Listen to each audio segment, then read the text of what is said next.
ಮನುಗೌಡ್ರು ಹುಟ್ಟುಹಬ್ಬದ ಅದ್ದೂರಿ ಆಚರಣೆ. ಹೌದು ವೀಕ್ಷಕರೇ, ನೆಲಮಂಗಲ ವಿಧಾನಸಭಾ ಕ್ಷೇತ್ರದ ವಕೀಲರು, ಕಾಂಗ್ರೆಸ್ ಕಾನೂನು ಘಟಕ ಜಿಲ್ಲಾ ಉಪಾಧ್ಯಕ್ಷರಾದ ಮನುಗೌಡರ ಹುಟ್ಟುಹಬ್ಬವನ್ನು ಅವರ ಅಭಿಮಾನಿಗಳು ನೆಲಮಂಗಲದ ಖಾಸಗಿ ಹೋಟೆಲ್ನಲ್ಲಿ ಅದ್ದೂರಿಯಾಗಿ ಆಚರಿಸಿದರು.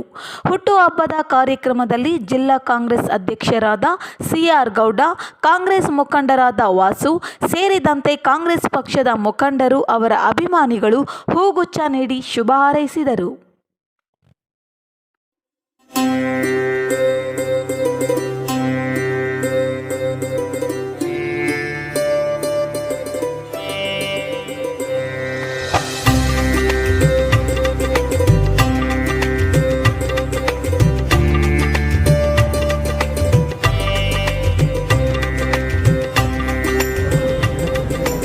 ಕಾಂಗ್ರೆಸ್ನಲ್ಲಿ ಒಂದು ಸಕ್ರಿಯವಾಗಿ ತಮ್ಮ ಸಂಘಟನೆ ಒಳಗೆ ತೊಡಗಿಸ್ಕೊಂಡಿದ್ದಾರೆ. ಅವ್ರ ಅವ್ರನ್ನ ಮುಂದಿನ ಒಂದು ಅವಕಾಶದಲ್ಲಿ ಅವ್ರಿಗೇನು ಮಾಡಬೇಕು ಅಂತ ನಮ್ಮ ಶಾಸಕರು, ನಮ್ಮ ವಿಧಾನ ಪರಿಷತ್ ಸದಸ್ಯರು, ನಮ್ಮ ಹಿರಿಯರಾದ ನಮ್ಮ ವಕೀಲರಾದ ಕೇಶವಮೂರ್ತಿ ಸಾಹೇಬ್ರವರ ಒಂದು ಮಾರ್ಗದರ್ಶನದಂತೆ ಅವ್ರ ಮುಂದೆ ಅವ್ರು ನಮ್ಮ ಜೊತೆ ಕರ್ಕೊಂಡು ಹೋಗ್ತೀವಿ. ಮುಂದೆ ಅವ್ರು ಬೆಳೀತಾರೆ, ಅವರು ಜನಸೇವೆ ಮಾಡೋಕ್ಕೆ ಒಂದು ಅವಕಾಶ ಮಾಡಿಕೊಡ್ತೀವಿ ಅಂತ ಇಷ್ಟ ಹೇಳ್ಬೋದು. ನಾವುಗಳೆಲ್ಲನೂ ಸಹ ನಾನು ಹಳ್ಳಿಯಿಂದ ಒಂದು ಸಾಮಾನ್ಯ ಕುಟುಂಬದಿಂದ ಹೋಗಿರ್ತಕ್ಕಂಥವನೇ. ಒಬ್ಬ ಲಾಯರ್ ಆದವರು ಶುರುವಿನಲ್ಲಿ ಭಾಳ ಕಷ್ಟ ಬೀಳಬೇಕಾಗುತ್ತೆ. ಕಷ್ಟ ಬಿದ್ದು ನಂತರ ಅವರು ಜನಗಳ ಆಶೀರ್ವಾದನ, ಜನಗಳ ಸಂಪರ್ಕದಿಂದ ಅವರು ದೊಡ್ಡದಾಗಿ ಬೆಳ್ಕೊಳ್ಳೋಕ್ಕೆ ಅವಕಾಶ ಇದೆ. ಆ ಒಂದು ಬೆಳ್ಕೊಳ್ಳೋಂಥ ಅವಕಾಶನ ಈಗಾಗಲೇ ಸೃಷ್ಟಿ ಮಾಡ್ಕೊಂಡಿದ್ದಾರೆ ಮನುಗೌಡರು. ಅದನ್ನ ಹಾಗೆ ಇನ್ನೂ ಹೆಚ್ಚಿಗೆ ಬೆಳೆಸ್ಕೊಂಡು ಹೋಗಲಿ ಅಂತ ಈ ಸಂದರ್ಭದಲ್ಲಿ ಹೇಳಲಿಕ್ಕೆ ಇಚ್ಛೆಪಡ್ತೇನೆ. ನಿಷ್ಠೆಯಿಂದ ಅವ್ರು ಕೆಲಸ ಮಾಡ್ತಕ್ಕಂಥದ್ದನ್ನು ಅವ್ರ ಪಕ್ಷದಲ್ಲಿರೋದ್ರಿಂದ, ಕಾಂಗ್ರೆಸ್ ಪಕ್ಷದಲ್ಲಿ ಅವರು ಸೇವೆಯನ್ನು ಮಾಡ್ತಾ ಇದ್ದಾರೆ. ಇವತ್ತು MLA ಅವರು ಇದ್ದಾರೆ, ಸರ್ಕಾರ ಇದೆ. ಅವರು ಸಮಾಜಮುಖಿಯಾಗಿ ಯಂಗ್ಸ್ಟರ್ಸ್ಗಳಿಗೆ ಅವ್ರಿಗೆ ಸರ್ಕಾರದಿಂದ ಏನು ಸವಲತ್ತುಗಳು ಸಿಗಬೇಕು ಅದನ್ನೆಲ್ಲ ಅವರು ಕೊಡಿಸ್ಲಿಕ್ಕೆ, ಮತ್ತು ಯಂಗ್ಸ್ಟರ್ಸ್ಗೆ, ಕ್ರೀಡಾಪಟುಗಳಿಗೆ ಅವ್ರಿಗೆಲ್ಲನೂ ಒಳ್ಳೊಳ್ಳೆ ರೀತಿಯಲ್ಲಿ ಸವಲತ್ತುಗಳು ಸಿಗಲಿಕ್ಕೆ ಅವಕಾಶ ಮಾಡಿಕೊಡ್ತಾರೆ. ಹಾಗಾಗಿ ಅವರು ಒಳ್ಳೆ ಮುಖಂಡರಾಗಿ ಮುಂದೆ ಬೆಳವಣಿಗೆ ಆಗ್ತಾರೆ ಅಂತ ನಾನು ಹೇಳೋದು.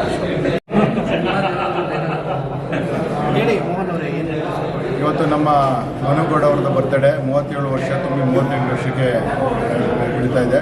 ಎಲ್ಲ ಸ್ನೇಹಿತರು, ವಿದೇಶಿಗಳು ಸೇರ್ಕೊಂಡು ಇವತ್ತು ಅವರ ಬರ್ತಡೇನೆಲ್ಲ ಆಚರಣೆ ಮಾಡ್ತಾರೆ. ಅವರು ಈ ಬಾರಿ ನಮ್ಮ ನೆಲಮಂಗಲ ತಾಲೂಕು ವಕೀಲರ ಸಂಘಕ್ಕೆ ನಡೆದ ಚುನಾವಣೆಯಲ್ಲಿ ಕಾರ್ಯಕಾರಿ ಮಂಡಳಿ ಸದಸ್ಯರಾಗಿ ಕೂಡ ಆಯ್ಕೆಯಾಗಿದ್ದಾರೆ.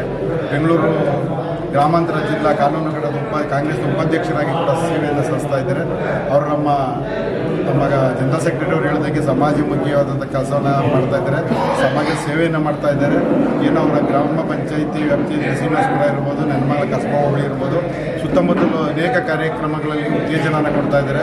ಗಣಪತಿ ಫಂಕ್ಷನ್ಗಳು ಇರ್ಬೋದು, ಕನ್ನಡ ರಾಜ್ಯೋತ್ಸವಗಳು ಇರ್ಬೋದು, ಮತ್ತು ಶಾಲಾ ಕಾಲೇಜುಗಳಲ್ಲಿ ಇರ್ತಕ್ಕಂಥ ಕಾರ್ಯಕ್ರಮಗಳಿರ್ಬೋದು, ಹೆಚ್ಚಿನ ಪ್ರೋತ್ಸಾಹವನ್ನು ಕೊಡ್ತಾ ಇದ್ದಾರೆ. ಅವರು ಯುವಕರಾಗಿದ್ದಾರೆ. ಮುಂದಿನ ದಿನಗಳಲ್ಲಿ ಅವರ ರಾಜಕೀಯ ಭವಿಷ್ಯ ಉಜ್ವಲ ಆಗಲಿ, ಅವ್ರ ಜೊತೆ ನಾವು ಸದಾ ಇರ್ತೀವಿ. ಉತ್ಸುಕವಾಗಿ ಕೆಲಸವನ್ನು ಮಾಡ್ತಕ್ಕಂಥ ಒಬ್ಬ ವ್ಯಕ್ತಿಯಾಗಿದ್ದಾರೆ. ಅವರಿಗೆ ಭಗವಂತ ಎಲ್ಲ ರೀತಿಯಲ್ಲೂ ಅವ್ರಿಗೆ ಆಶೀರ್ವಾದನ ಮಾಡಲಿ, ಜನರ ಸಹಕಾರ ಅವ್ರಿಗೆ ಹೆಚ್ಚಿನದಾಗಿ ಸಿಗಲಿ ಅಂತ ಹೇಳಿ ಈ ಸಂದರ್ಭದಲ್ಲಿ ಹೇಳ್ತಾ ಹುಟ್ಟುಹಬ್ಬದ ಶುಭಾಶಯನ ಕೊಡ್ತಾ ಇದ್ದಾರೆ.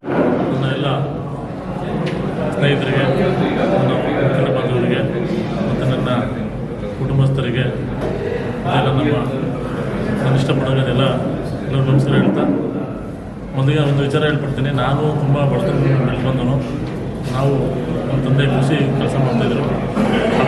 ನಾನು ಹೋಗ್ತಾ ಬೆಳೀತಾ ಸ್ವಲ್ಪ ಸಮಾಜ ಒಳ್ಳೆ ಕೆಲಸ ಮಾಡಬೇಕು, ಸಮಾಜದಲ್ಲಿ ಇರಬೇಕು, ಶೋಷಿತರಿಗೆ, ದೌರ್ಜನ್ಯ ಅನುಭವಿಸಿರೋರಿಗೆಲ್ಲ ಒಳ್ಳೇದು ಮಾಡಬೇಕು ಏನು ವಕೀಲತೆ ಆರಂಭ ಮಾಡಿದೆ.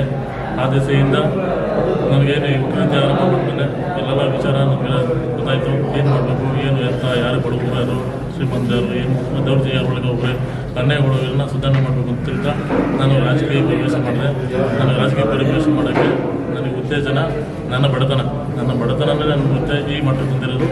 ನನಗೆ ಈ ರೀತಿ ನಾವು ಏನು ದೊಡ್ಡ ಕುಟುಂಬದಲ್ಲಿ ಬೆಳೆದವರಲ್ಲ, ಹೋಗ್ತಾ ಈ ಪರಿಸ್ಥಿತಿ ಬಂದಿದ್ದೀನಿ. ನನ್ನದೇ ಒಂದೇ ಉದ್ದೇಶ, ಎಲ್ರಿಗೂ ಶೋಷಿತರಿಗೆ, ಯಾರು ಅನ್ಯಾಯ ಒಳಗಿರೋರಿಗೆ ನ್ಯಾಯ ಕೊಡಿಸ್ಬೇಕು ಮತ್ತು ಅವ್ರ ಜೊತೆ ಇರಬೇಕು ಅಂತ ಹೇಳ್ತಾ ಈ ವಿಚಾರ ಮತ್ತು ನಾನು ಈ ಒಂದು ಹುಟ್ಟುಹಬ್ಬ ಆಚರಿಸೋ ದೊಡ್ಡ ವ್ಯಕ್ತಿ ಅಲ್ಲ, ಆದ್ರೂ ಆಚರಿಸ್ಕೊತಾ ಇದ್ದೀನಿ.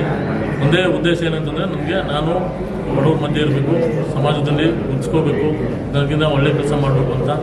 ಆಮೇಲೆ ಈ ಒಂದು ಕಾರ್ಯಕ್ರಮವನ್ನು ನಮ್ಮ ಬಂಧುಗಳು ಮತ್ತು ಸ್ನೇಹಿತರು, ನಮ್ಮ ವಕೀಲರ ಸಂಘದ ಕಾರ್ಯದರ್ಶಿಗಳು, ಪ್ರತಿನಿಧಿಗಳು, ಉಪಾಧ್ಯಕ್ಷರು, ನಮ್ಮ ಜಿಲ್ಲಾ ಅಧ್ಯಕ್ಷರಾದ CRಗಳು ಸಹ ಅವರೆಲ್ಲ ಬಂದಿದ್ದಾರೆ.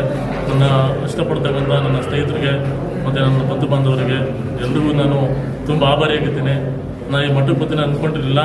ದೇವರಿಂದ ಮುನ್ನ ಮಟ್ಟ ನಾನು ಬೆಳೆಸಿದ್ರೆ ನಮಗೆ ಸಹಾಯ ಮಾಡ್ತೀನಿ, ಅವ್ರ ಜೊತೆ ಇರ್ತೀನಿ ಅಂತ ಹೇಳ್ತಾ